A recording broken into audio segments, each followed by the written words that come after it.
뭘까요? 저는 소문이라고 생각합니다. 소문은 좋은 것이든 나쁜 것이든 아주 빠른 속도로 퍼져 나갑니다. 특별히 좋은 소식보다 나쁜 소식은요, 더 긴 다리를 갖고 있어서 더 빨리 더 멀리 퍼져 나갑니다.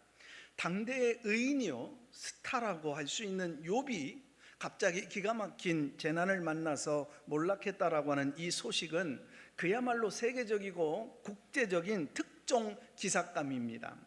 교통과 정보 수단도 발달되지 아니했던 원시 사회였지만 욥의 집안이 이렇게 폐가 망신되었다라고 하는 이 소식은요, 삽시간에 사방으로 퍼져 나간 겁니다.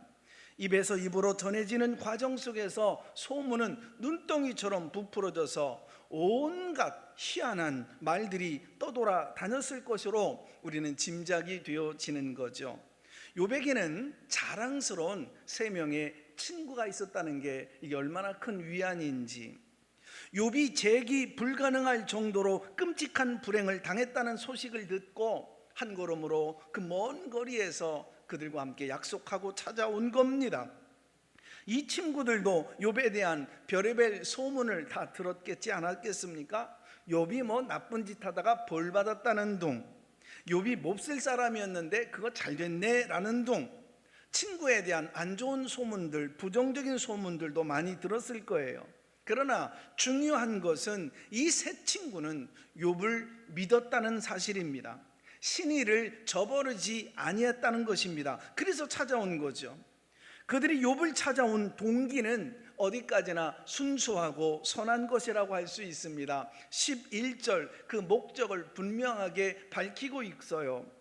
불행을 당한 친구 욥을 조문하고 위로하기 위하여서 먼 거리에서 찾아온 것입니다.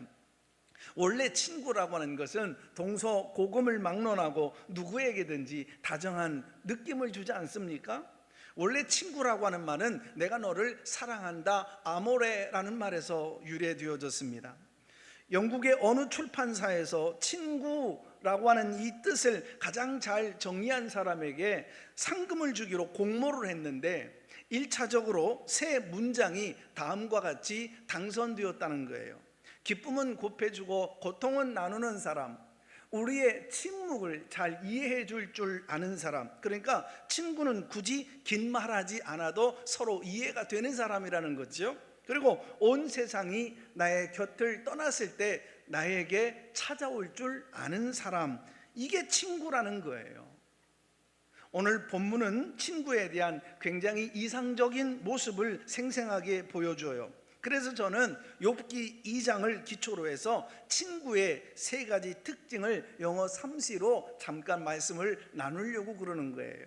먼저 come, compassion, 그리고 comfort, 찾아와서 함께 아파하며 위로해주고 격려하는 자가 진정한 친구다라고 말씀을 나누고 싶은 거예요.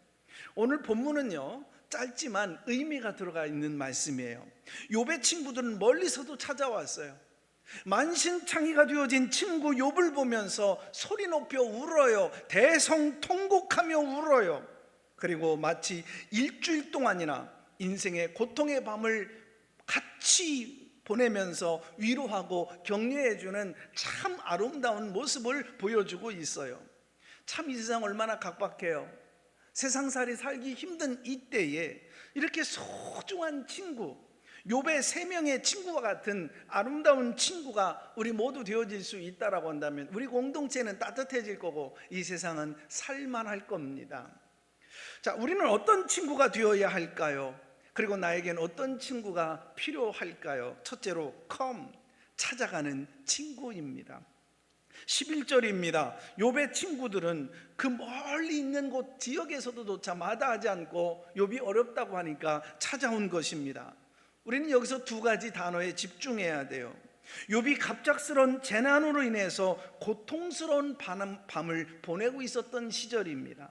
욥이 재기 불가능할 정도로 끔찍한 불행을 당했다는 이 소식을 듣고 먼 거리에서 그때 친구들이 찾아온 거예요. 욥이 너무나도 외로울 때입니다. 힘들 때입니다. 정말 위로가 필요할 그 순간에 찾아와서 위로를 해줬다는 겁니다. 여러분, 요즘 이 세상에서 욥의 친구들처럼 인생의 어두운 고통스러운 환난의 밤을 맞이하고 있는 사람을 찾아가서 진정한 위로를 해줄 수 있는 사람 찾아보기 참 드물어요. 더욱이 벼랑 끝으로 추락한 희망이 없는 사람에게 찾아가서 함께 앉아 울어주고 슬픔을 나누려고 하는 사람이 몇이나 되겠습니까? 현대인들은 얼마나 매우 약삭빠른지, 내가 저 사람한테 잘해주면 저 사람은 나한테 뭘 해줄 거지? 기대할 수 있는 사람이라면, 실속을 차릴 수 있는 사람이라면 찾아가죠. 울어줘요. 밤새래도 곁에 있어 줍니다. 그러나 아무 기대할 수 없는 사람, 내게 득이 되지 못하는 사람, 여러분, 그런 상황에서 욥의 새 친구처럼 위로해 줄 수 있는 사람을 찾기란 여러분 힘이 들어요. 형통한 날에는요, 내가 잘 되고 여러분 잘 풀리고 힘이 있고 성공하면요, 어디서 그렇게 전화번호를 알고 친구야 하면서 따뜻하게 반갑게 인사해주고 오히려 도와준다고 그러죠. 내가 어려움 당해보세요. 주머니가 비워보세요. 여러분, 전화번호도 지워버리고요, 전화하면 잘못 걸었다고 그러고요. 참 이 세상 어렵습니다. 그런데도 이 새 친구는 욥을 떠나거나 버리거나 배반하지 아니하고 신의를 저버리지 아니하고 우정을 계속 지켜나가는 거예요. 그래서 가를이라고 하는 분이 참 좋은 말을 했어요. 초상집에는 불청객이라도 찾아가는 것이 좋다. 요즘 내가 찾아가 주어야 할 친구나 이웃이 있지 않습니까?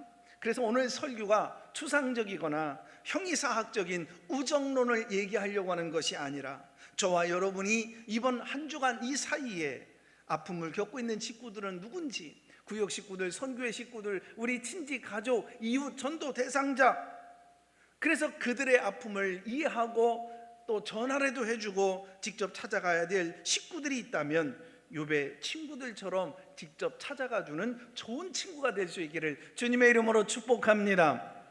사실 우리 주변에는 정도의 차이가 있지만 욥처럼 자기 힘으로 감당하기 어려운 역경을 만나 고통의 밤을 보내고 있는 분들이 많이 계셔요. 앞으로는 이런 분들이 점점 더 늘어날 것으로 생각되어져요. 세상이 악해지면 악해질수록 피해를 당하는 사람들이 점점 더 많아질 거예요. 요즘은 국내 경기가 너무 안 좋잖아요. 정말 먹고 살기 너무 어려운 시대예요. 경제가 침체되면 침체될수록 살기는 더욱더 빡빡해집니다.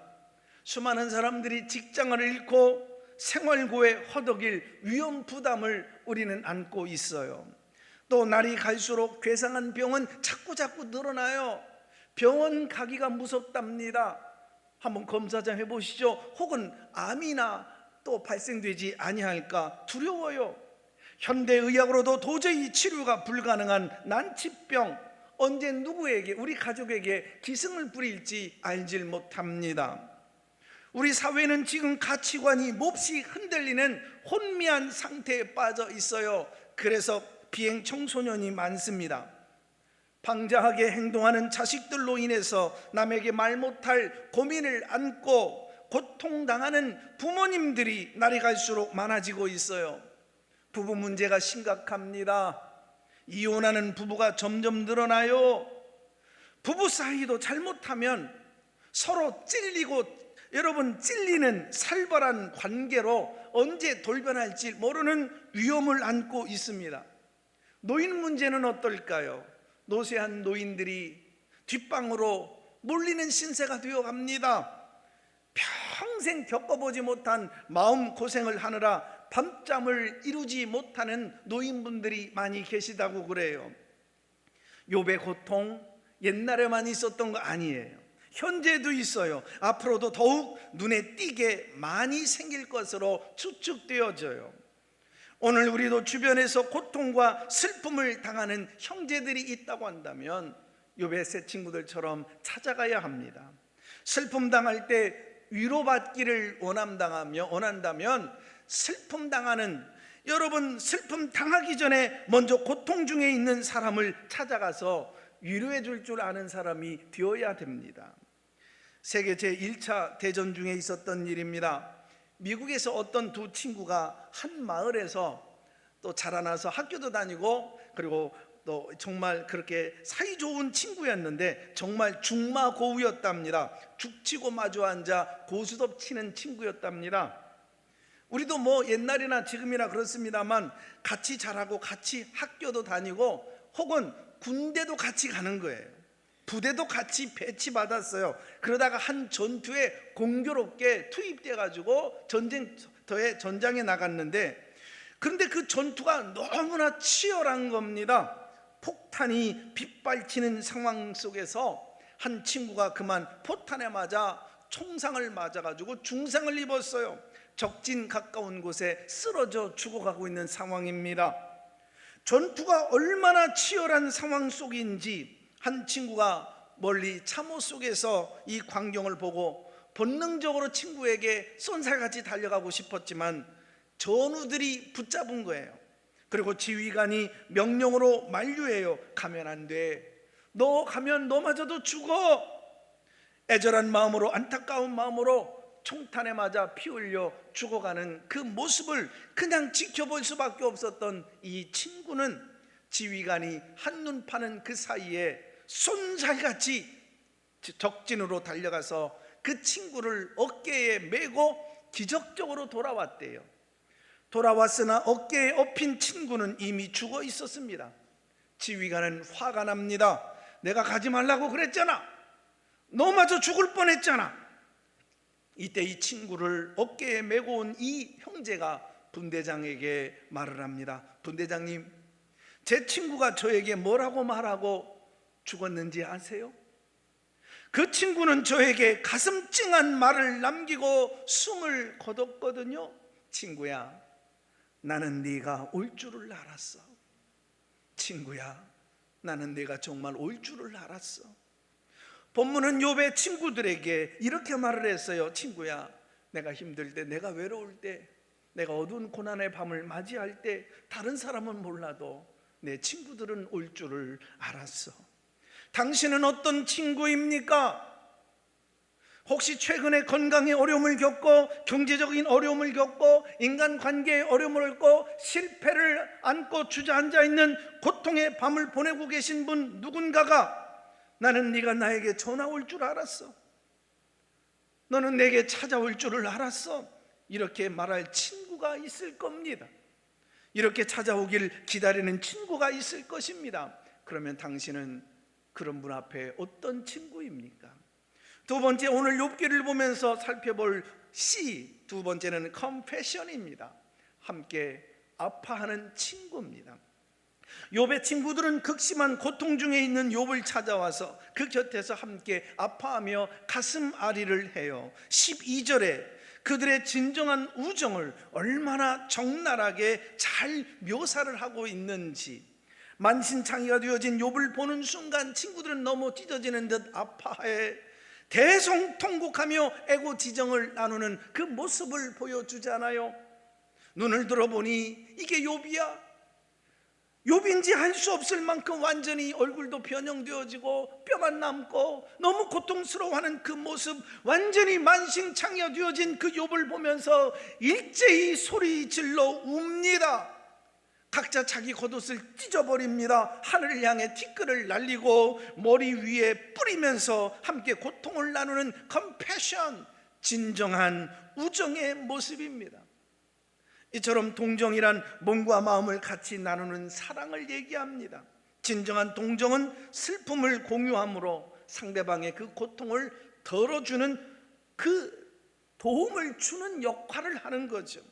고통받는 사람에게는 함께 아파하며 가슴으로 교감을 나누는, 우리는 진정한 친구가 필요한 것입니다. 오래전에 한 7년 전인가요, 허리가 아파서 고생을 한 적이 있습니다. 강단에 서 있기도조차 힘겨웠던 시간들이 있었는데 참다 봉담 개인병원에 갔더니 이게 척추 상황이 너무 안 좋다는 거예요. 당장 수술을 해야 될 상황이라는 거예요. 그래서 금방 할 수가 없어서 어떻게 조금 지나다가 수원 척추 전문병원에 공교롭게 신방을 간 적이 있는데, 그 신방을 한 후에 온 김에 의사와 면담이나 잠깐 해보자 했다가 MRI를 찍었는데 이거는 뭐 완전히 뒤틀려서 안 된다는 거예요. 그래서 입원을 하고, 그럼 정 그러시면 수술하기 전에 시술을 한번 하자고, 그래서 이제 시술을 한 적이 있어요. 병원에 몇 날 며칠을 입원해 있었던 적이 있었습니다. 그런데 제 곁에서 가슴앓이 하는 제 여자친구 때문에 제가 큰 위로를 얻었어요. 그녀도 너무너무 제가 아파서 힘들어하니까 같이 아파갖고 토요일 주일 잠 못 이루고 진통제를 먹고 주일날 교회를 오시는데 나를 그렇게 걱정해 주느라고 잠 못 이루고 있더라고요.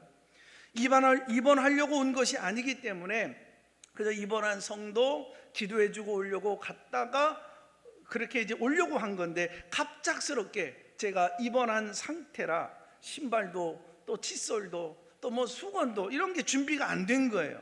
그런데 그날 저녁 제 여자친구는 그걸 다 사갖고 와서 목사님 마음 편하게 계시라고 위로해 주는데 이게 얼마나 고맙던지, 그래서 여자친구는 있어야 되는구나 생각을 했어요. 당신도 아파서 힘겨운 세월을 살아왔는데 내가 오히려 위로를 해줘야 되는데 나를 걱정해주고 위로해주고 또 만난 것도 사오고 너무 고맙더라고. 그 여자친구 누구냐? 지금이서야 밝히지만 고인 되신 이영임 장로님이십니다. 초등학교에 다니는 한 어린아이가 뇌종양으로 암수술을 받게 됩니다. 뇌수술을 받아야 되니까 여러분 머리를 빡빡 밀어야 되지 않습니까? 사춘기 시절인데 머리를 빡빡 밀고 학교 간다는 게 얼마나 창피하고 쑥스러운 겁니까? 아이들이 놀리면 어떻게 될까? 흉이라도 보면 어떻게 될까? 학교 갈 자신이 없는 겁니다. 엄마와 아빠가 계속 곁에서 다독거려 줬기 때문에, 그래서 크게 마음 잡고 크게 결심을 하고 학교에 갑니다. 그런데 학교 자기 클래스에 딱 들어가는 순간에 깜짝 놀랐어요. 암 수술을 받은 자기와 함께 아파하며 같이 공감하고자 자기 어린 그 클래스의 그 친구들이 머리를 함께 빡빡 밀고 함께 컴패션, 진정한 우정을 보여줬기 때문입니다.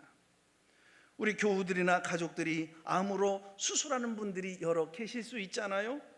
머리를 밀고 너무 자존감 떨어지고 대인관계에 기피증 생기고 우울함이 생기고, 그래서 교회로 오실 수가 없고 너무 아파서 고통스러워하는 분들, 어떤 때는 목사로서 지켜보기가 힘들고 미안한 생각이 들 때가 있어요. 그래서 이참에 나도 한번 머리를 밀어볼까? 그런 생각을 가져요. 공감하기 위해서. 그런데 혹시라도 예수 안 믿는 사람들이 저를 주지 목사로 생각할까 봐 이게 또 쉽지는 않더라고요. 요즘 어르신들을 보면서 제대로 거동할 수 없는 분들, 누워 계신 분들이 계시잖아요. 예배 드리고 싶어도 못 드리는 분들 생각해 보면 참 마음이 씁쓸하고 마음이 아파요. 친구는 함께 아파하고 고통을 같이 나누는 관계가 친구입니다. 예수님은 우리를 향해서 compassion, 아파하는 그 장면들이 수도 없이 많이 나오는데 그 마지막 장면에 가서 보면 정말 가슴이 울컥해져요. 요한복음 19장, 예수님이 죽음을 앞두고 제자들에게 마지막으로 이렇게 말씀하셨어요. 너희는 내 친구니라. 저는 이 대목이 얼마나 가슴 깊은 감동이 밀려오는지 몰라요. 전능하신 살아계신 하나님의 아들이 미천한 우리가 아프다고 힘들다고 괴로워하다고 함께 아파하시는데, 아파하실 정도가 아니라 우리 주님이 이렇게 말씀하시는 거예요. 너희는 내 친구니라. 외롭니? 아프니? 괴롭지? 염려하지 마. 너는 내 친구야. 내가 함께 할 거야. 내가 너를 도와줄 거야. 죄짐 맡은 우리 구주 어찌 좋은 친군지, 걱정 근심 무거운지 우리 주께 맡기세. 죄짐을 맡으신 우리 주님, 내 인생의 모든 무거운 짐을 져주시는 우리 주님이 얼마나 좋은 친구인지, 오늘 주님은 내 곁에 찾아오셔서 내 곁에 나와 함께하여 주시며 응원해 주시는 분이신 줄로 믿습니다. 그리고 오늘 욥기의 진정한 또 하나의 친구의 모습을 살펴봐요. 세 번째, comfort, 서로 함께 위로하는 친구입니다. 이번 욥기를 공부해 가면서 깨닫는 사실들이 좀 있어요. 한 신학자가 욥기를 연구해 가면서 욥기의 중심 단어가 위로라고 얘기해 줘요. 욥기에는 위로라고 하는 단어에 컴포트가 가득 담겨 있어요. 위로는 함께와 라틴어 포르테, 힘을 낸다라는 뜻인데, 그러니까 위로를 준다, 용기를 복돋아 주고 기력을 복돋아 준다라는 뜻이거든요. 음악에서도 포르테라는 말이 있죠. 더 세게, 강하게. 그래서 컴포르테, 함께 곁에서 기운을 복돋아주고 힘을 실어주고 격려해주고 세워주는 것, 이것이 우리 모두 성도의 역할인 줄로 믿습니다. 그러므로 고난 중에 있는 사람에겐 곁에서 힘을 실어주는 든든한 격려자가 필요한 겁니다. 힘든 상황일수록 따뜻한 위로자가 곁에 있어 줘야 돼요. 그래서 위로 중에 최고의 위로는 친구의 위로입니다. 욥의 친구들은 함께 머물러 주며 힘이 되어 주었어요. 기운을 잃고 막연하게 주저앉아 있는 욥에게 큰 힘이 되어 주었어요. 다음 주에는 더 깊은 말씀을 다루게 되어지는데, 이제는 너무 힘들고 고통스러우니까 그 역경의 인생의 고난의 밤 가운데 침체가 찾아오는 거예요. 의욕상실이 찾아오는 거예요. 살아서 뭐하나, 이제는 자기를 포기하고 내려놓으려고 하는 거예요. 이럴 때 우리에게 얼마나 위로가 필요한 시간들이 옵니까? 13절에 가슴 아파하며 이 친구들은 밤낮으로 일주일 동안 욥과 함께 땅바닥에 주저앉으면서 같이 지내요. 욥이 먼저 입을 열기 전에는 아무도 입을 열지를 않아요. 그냥 말없는 침묵으로 곁에서 지켜주는 거예요. 때로는 침묵하는 위로가 더 큰 효과가 있다는 사실을 기억하셔야 돼요. 우리는 위로를 한다고 할 때 위로하면 말을 많이 해줘야 위로가 되는 것으로 착각하지만, 때로는 말 없이 침묵하며 함께 곁에 있어만 줘도 얼마나 힘이 되는지 모릅니다. 그냥 말 없이 손 한 번만 잡아줘도 그 자체가 기운을 얻는 거예요. 찰스 스윈돌의 책에 보면 이런 얘기가 나와요. 조 베일리와 메리로가 하는 이 가정에 한꺼번에 세 자녀를 잃어버렸어요. 첫 번째는 18개월 된 어린 아들이 수술 후에 세상을 떠나버렸어요. 그리고 몇 년 뒤에 어린 5살밖에 안 된 아들이 백혈병으로 세상을 떠나요. 그리고 한참 후에 하나밖에 남지 않은 셋째 아들이 18살 먹은 아들인데 썰매를 타다가 사고를 당해서 이제 혈우병과 함께 합병증으로 역시 죽었어요. 아니, 다 키웠는데 18살 먹었는데 남은 셋째 아이마저도 세상을 떠나버려요. 얼마나 망연합니까? 얼마나 처참합니까? 비참합니까? 이 아버지 조는 그의 책에서 이렇게 말을 해요. 나는 비통함에 빠져 앉아 있었다. 누군가 내게 다가와 일어난 일들을 설명하며 하나님의 섭리와 죽음 이후의 소망에 관해 이야기했다. 그는 계속해서 말을 했다. 그가 말한 것들은 다 사실이었다. 하지만 전혀 감동을 받지 못했다. 그가 가주었으면 좋겠다, 이 생각밖에 들지 않았다. 마침내 그는 할 말을 마친 뒤에 자리를 떠났다. 또 다른 사람 친구가 내 곁에 와서 앉았다. 그는 아무 말도 하지 않았고 질문을 던지지도 않았다. 그는 단지 1시간 이상 묵묵히 내 곁에 앉아서 내가 하는 말을 듣고 간단히 대답한 뒤에 기도하고 자리에서 일어났다. 웬니까? 나는 감동을 받고 위로를 받았다. 나는 그가 가는 것이 싫었다. 나는 그가 가는 것이 싫었다.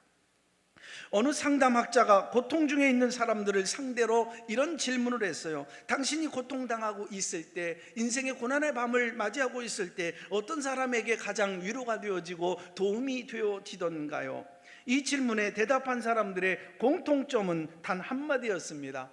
겸손하고 겸허한 모습으로 찾아와 조용히 곁에 있어 주는 사람입니다.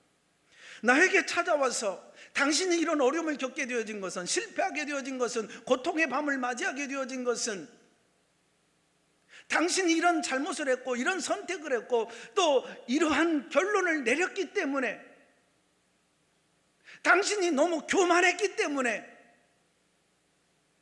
이런 어려움이 찾아온 거야. 이걸 가르쳐 주려고 하는 사람이 아니라 조용히 찾아와서 곁에 있어주는 사람이래요. 이런 사람이 가장 위로를 받는다고 그럽니다.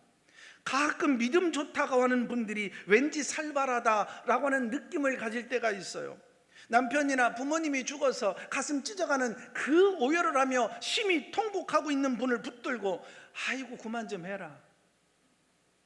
울긴 왜 울어? 믿음이 없이. 그리고 한술 더 떠서 나도 남편이나 부모님을 잃어봤지만 당신처럼 그렇게 오랜 시간 동안 주저앉아 있는다든지 울어보지는 않았다고. 정말 무서운 사람이고 잔인한 사람입니다. 하나님 말씀이라고 해서 다 위로가 되는 것은 아닙니다. 잘못하면 찌르는 칼이 될 수 있습니다. 말이 필요 없을 때는 말을 안 하는 것이 지혜입니다. 슬픔 당한 미망인이 여기 있다고 가정해 보시죠. 자매님, 집사님, 권사님 많이 아프시죠? 남편은, 부모님은 지금 천국에 가시잖아요. 지금 천국에서 주님과 함께 안식하고 계시잖아요. 질병도 없고 또 고통도 없는 진정한 안식이 있는 그곳에서 지금 편히 쉬고 계시잖아요. 힘내세요. 우리는 위로를 한다고 위로를 하는데 사실 이게 전혀 미망인에게, 슬픔 당한 사람에게 위로가 잘 되지를 않는답니다. 누가 천국 간 줄 모릅니까? 그 부인이 슬퍼하는 이유는 다른 데 있어요. 남편이 없다니까요. 남편이 곁에서 완전히 떠났다는 그 사실 때문에 괴롭고 슬픈 겁니다.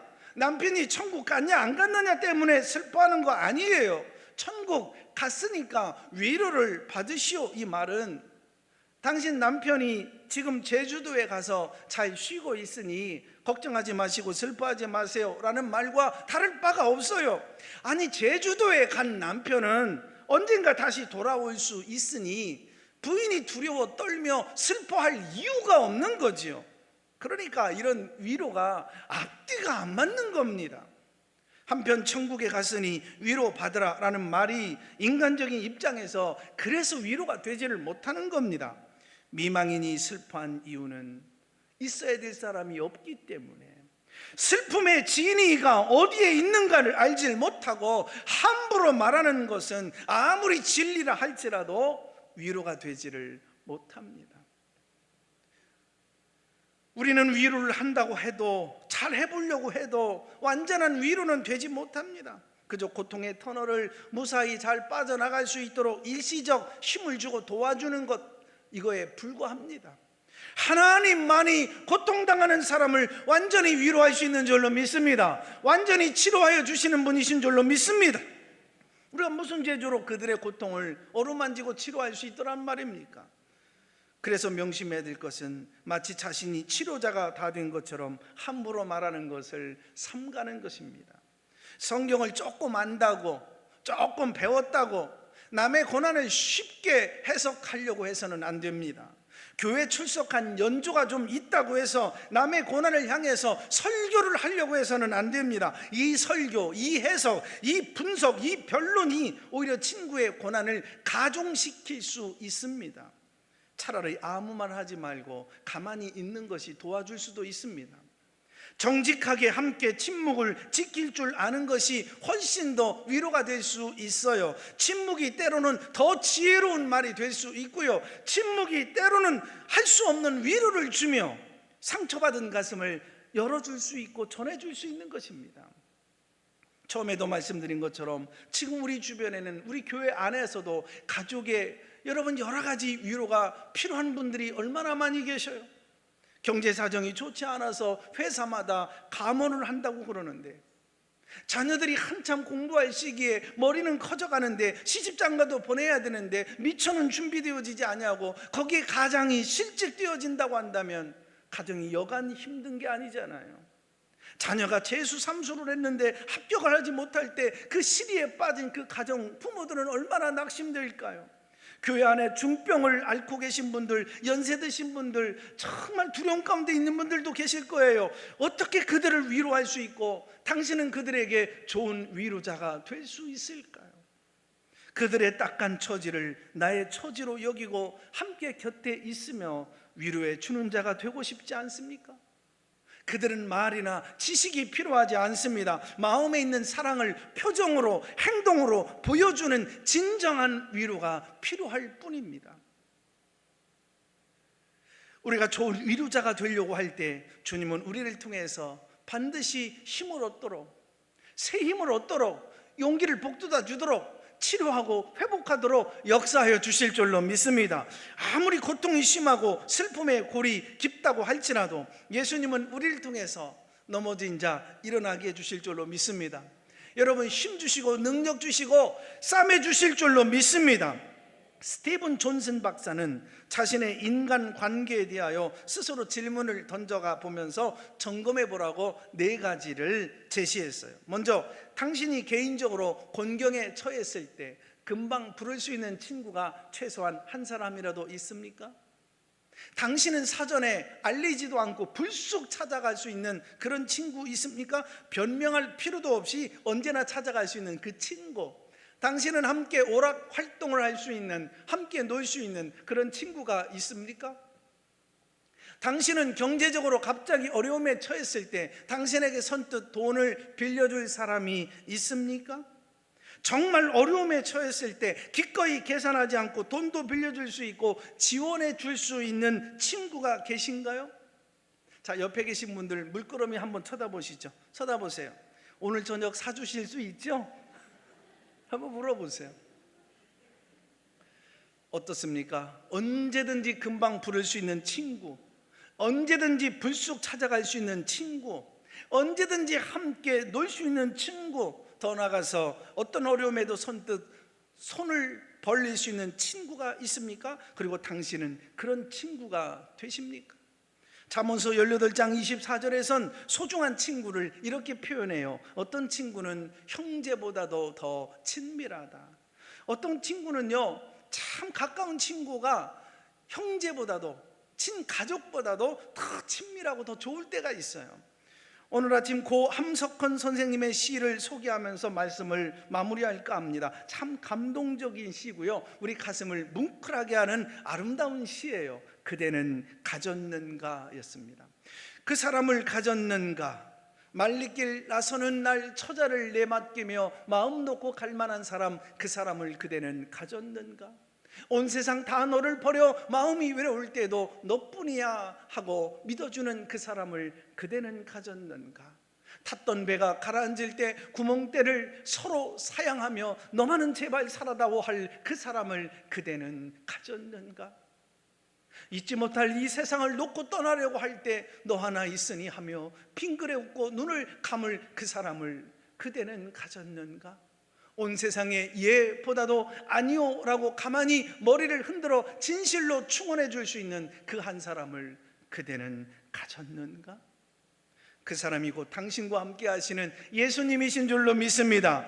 예수님은 인생의 고통의 밤에 다정한 위로자가 되어주시는 우리의 진정한 참된 친구 되셔요. 예수님은 하늘에서부터 땅끝에 있는 우리를 위해 찾아오셨죠. 아파하는 우리를 향해 불쌍히 여기시고 치근히 여기시고 또 민망히 여기시며 울어주십니다. 따뜻한 가슴과 부드러운 음성으로 날마다 위로해 주셔요. 정말 컴포트, 내 곁에서 힘을 주시는 진정한 친구 예수님.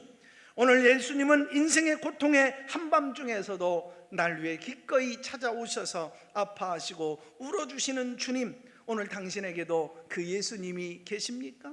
그 예수님 오늘 내게 이런 말씀을 하셔요. 염려하지 말아라, 나는 네 친구란다. 기도하겠습니다. 우리 말씀을 잠시 묵상하죠. 우리 잠시 후에 찬양을 부르겠습니다만 예수보다 더 좋은 친구 없습니다. 예수보다 더 좋은 친구 없네. 괴로울 때 다가와서 마음에 평화 주는 신실하신 나의 참 친구, 외로울 때 찾아와서 친구가 되어주는 사랑 많은 나의 참 친구. 예수님은 인생의 고통스러운 밤을 맞이하고 있는, 때때로 어둡고 곤고한 상황에 처하고 있는 우리들에게 찾아오셔서 compassion, 찾아오셔서 comfort, 힘이 되어주시며 우리를 일어나게 해주시는 진정한 나의 참 친구십니다. 오늘 그 음성 듣고 실망하셨습니까? 주저앉으셨습니까? 포기하시려고 그럽니까? 희망이 보이지 않으십니까? 다시 일어나십시오. 일어나야 될 이유는 주님이 나의 친구가 되어 주시니까요. 하나님 아버지, 그들을 도울 수 있는 우리들이 되게 하여 주옵소서. 우리를 통해 주의 위로가 전달되어지게 하여 주옵소서. 좋은 친구 되게 하여 주시옵소서. 예수님의 이름으로 기도합니다. 아멘.